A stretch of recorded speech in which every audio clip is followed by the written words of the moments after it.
Salama daholo androany isika dia ndao araha hiresaka ny ako ny fampilezan-kevitra any amin'ny faritry ny sava any ao an-talahy ny marimarina kokoa izay iarahantsika amin'ny kandida sombavambahoaka izay tsy vaovao amintsika fa efa fantatry ny be sy ny maro soamantsara ilay miodikodina GASY mandeha à droite tsy iza moa izany fa ilay kandida sombavambahoaka Patsa jery Marcoss any an-toeranany amin'izao fotoana izao efa ao anatiny izay fampilezan-kevitra izay mihitsy moa ny kandida laharana voalohany ao an-toeranao amin'izao fotoana izao jery Marcoss Patsa ka izay no fitenina amintsika ato anatin'ity vidéo ity ka manasa antsika rehetra hanaraka hatramin'ny farany ity vidéo ity azadino ny manao commentaire ambanin'ity vidéo ity mba ahafahana mandravona andreny hevitra rehetra ireny novantsika vidéo manaraka eo tsarovy ny milaiky ny vidéo antsika ary azadino hatrany ny miabone amin'ny chaîne antsika mba ahafahanareo manaraka tsy tapaka ny vidéo zay lefa any amin'say tong WATAWATA GASY toy izao ny fanaovana azy tsy ampendrela isika fa avy hatrany tonga dia vavany ndao ary ankatoko izao fampilezan-kevitra izao dia samy miezaka midina ifotony ireo kandida sombavambahoaka manerana ny nosy ka tsy diso anjara amin'izany ny faritry ny sava izay ao amin'ny faritry ny antalahy marimarina kokoa izay ahitantsika any kandida izay tsy vaovao amintsika intsony i kandida jery Marcoss izany hoe jery Marcoss misy l'artiste Patsa no sady animateur tena mahafatrapo mandritra ny propagande izay ahitavantsika anireny propagande ny filoham-pirenena ireny ka izy no solontenany andriamatoa Andry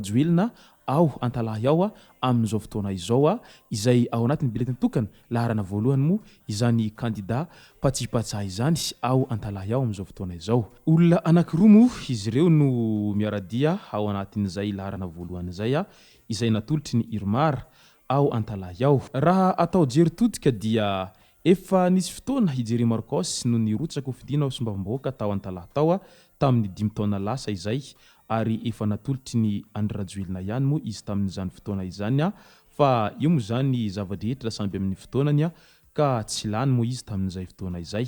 na dia teo aza izay tsy fahalaniny izay dia tsy kivy izy fa niezaka nitady ny fomba rehetra ary niezaka nanarina ireo lesoka rehetra izay hitany fa tsy nampahomby azy tamin'izay firotsahanko fidiny tao anatin'ny 5 taona lasa izay ka tafiditra tao anatin'ny tsikiran'olona tao antalahy tamin'izany moa ny amin'ny hoe ijery Marcoss dia olona avy ao antalahy nefa mbola tsy nahavita trano fonenana mihitsy ao antalahy izy tamin'izany fotoana izany ka izay indrindra no nahatonga ny jery Marcoss tamin'ity taona ity niezaka ary nanao aintsy zavatra mihitsy izy namita an'izay tranony zay ao amin'ny distrikta antalahy ao ary hita fa tena trano dia tsara izany trano vitan'ny jery Marcoss izany ao antalahy ao amin'izao fotoana izao niezaka nanazava tamin'ny voakany antalahy moa jery Marcoss tamin'izany fahavitan'ny tranony izany nilaza izy tamin'izany nanao hoe Antananarivo dia toerana izay fonenako ary ao daholo no androm-piainako iray manontolo nandritra ny fahatanorako ka rary ny raha toa ka Antananarivo no nanaovako trano voalohany izay vo antalahy ka izao vo tapa-kevitra ny hanao trano antalahy satria antalahy ny tany fiaviako ary antalahy ihany koa no ray aman-dreniko no mipetraka ka izay no nahatonga nanapa-kevitra nanao an'ity tranoko ity satria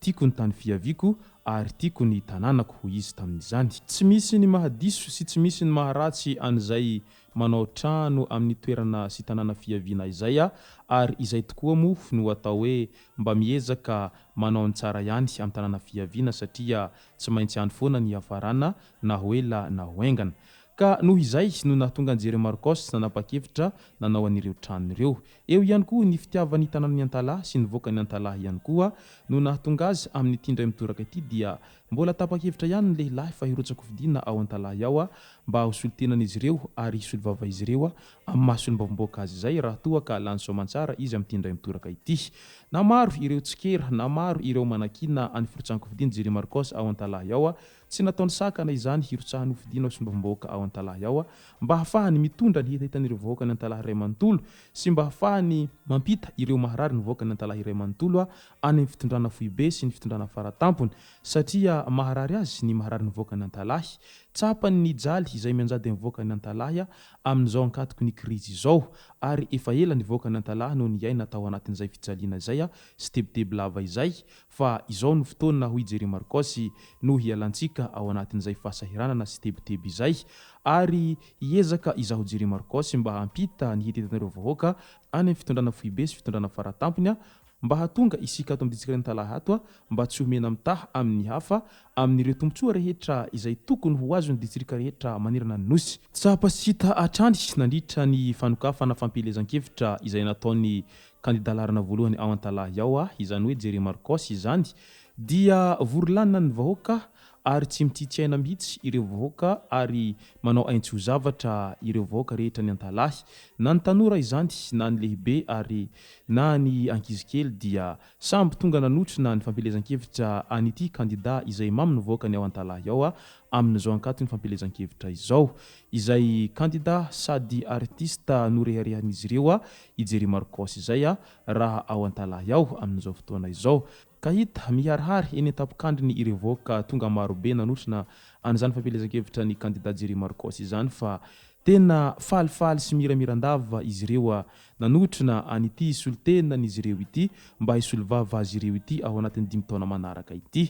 Ka izay no nahatsapana fa tena fitiavana no lehibe indrindra ary fitia mifamaly no mahatsara fihavanana. Ijery Marcoss mankatia ny vahoaka ny antalahy, ny vahoaka ny antalahy ihany koa dia mankatia ny jery Marcoss. Izay moa ilay hoe tena mifamaly tanteraka ny fitiavana ary izay mahavangivangy no tiankavana. Ka izay no mahatonga ny jery Marcoss amin'izao fotoana izao tena ao district n'antalahy foana izy fa tsy mialaala ao mihitsy mandrapa vitany izay fampelezan-kevitra izay. Tsy vitany tonga nitsidika ny tanàna fiaviny ijery Marcoss fa nitondra ihany koa izay voatsirambiny tanany mba iarahany mifaly sy hozarainy amin'ireo vahoaka n'antalahy iray manontolo. Tsy voatery zavatra marobe ny hozaraina amin'ny vahoaka iray manontolo fa ny fomanolotra azy feno fitiavana no tena zava-dehibe ka izay no nahatonga jery Marcoss nitondra izay kely voatsirambiny tanany nomena an'ireo vahoaka n'antalahy iray manontolo ireo satria tiany ny antalahy ka tiany ihany koa ny mizara hafaliana amin'ireo vahoaka ny antalahy izay mankaty azy ireo.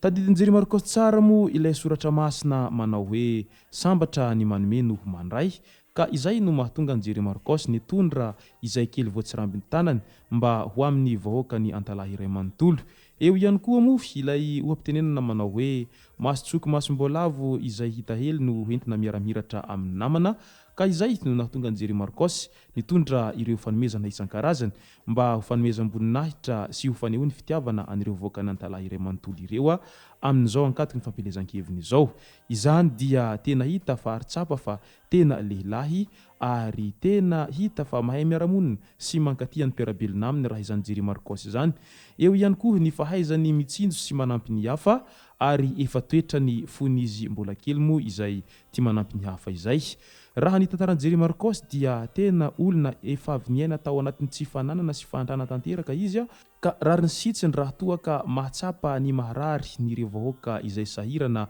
sy fadiranovana amin'izao fotoana izao ny lehilahy satria io moa zany tsy misy olona afaka hamantapantatra fahatany ny zavatra izay tsy niainany fa matoa ianao zay efa niaina tao anatin'izay fahantrana zay rehefa tafitanao ka mahatsapa fa tena mafy ny jaly izay niainanao fony ianao mbola tsy nisy dia hainao tsara ny mandinika sy mitsinjo ireo vahoaka izay mandalo amin'ny toerana efa avy nilalovanao io. Ka raha izao no mitohy dia ahina mafy fa tena holany tanteraka ijery Marcoss amin'ny tindray mitoraka ity ao amin'ny district n'antalahy ao. Ka izay avy ety amin'ny WATAWATA GASY moa dia mirary soa hatrany ho an'i jery Marcoss Patsi Patsa mba ho lany soamantsara amin'izay fikasana izay ataon'izay amin'ny mba hahalany azy hosombavam-bahoaka ny antalahy amin'ny tindray mitoraka ity. Izay sy zay ara ny masaka azona roso tomboko lasy tomboko vavy misaotra tsika rehetra nanaraka an'ity vidéo ity hatramin'ny farany. Azadino ny manao commentaire ambanin'ity vidéo ity mba fanamandravina reny hevitra rehetra reny nanaovantsika vidéo manaraka eo. Tsarovy ny milaiky ny vidéontsika ary azadino toraka izany hatrany miabony amin'ny chaîne-ntsika mba ahafahanareo manaraka tsy tahapaka ny vidéo zay lefa any amin'ny sisa sy WATAWATA GASY.